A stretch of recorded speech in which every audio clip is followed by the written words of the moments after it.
Hello all.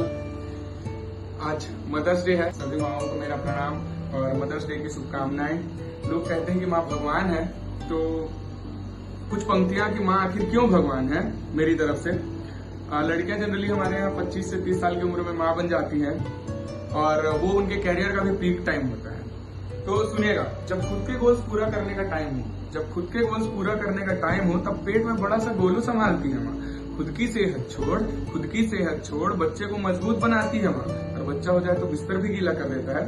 बच्चे को सूखे बिस्तर पर सुला, खुद गीले बिस्तर पर सो जाती है माँ। उसके रोने पर रोती है और उसके खिलखिलाने पर खुश हो जाती है माँ। खैर, अब बच्चा बड़ा होता है, स्कूल जाने लगता है, तो माँ खुद में ही टीचर बन जाती है ना।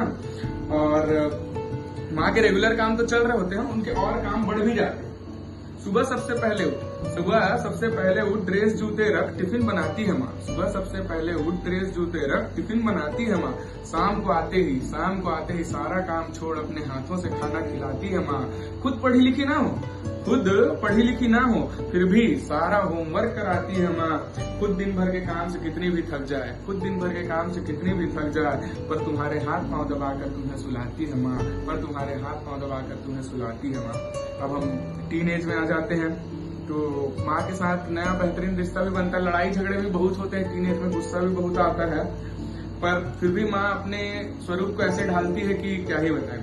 इस उम्र में भी हमारे बेस्ट फ्रेंड से भी अच्छी दोस्त बन जाती है माँ। अगर हमें कहीं घूमने जाना हो, 3-5 करना हो, बदमाशी करना हो, तो ये सब भी पापा से छुपाती है माँ। फिर भी हम कभी माँ पर चिल्ला देते हैं। तो हमारे तेज आवाज को भी चुपचाप सह जाती है माँ। हमारी बड़ी से बड़ी गलतियों को भी माफ कर जाती है माँ।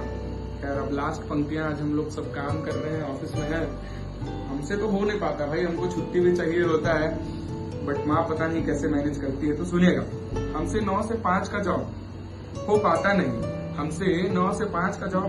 नहीं, पता नहीं कैसे सवेरे 5 से रात 11 तक बिना थके काम करते जाती है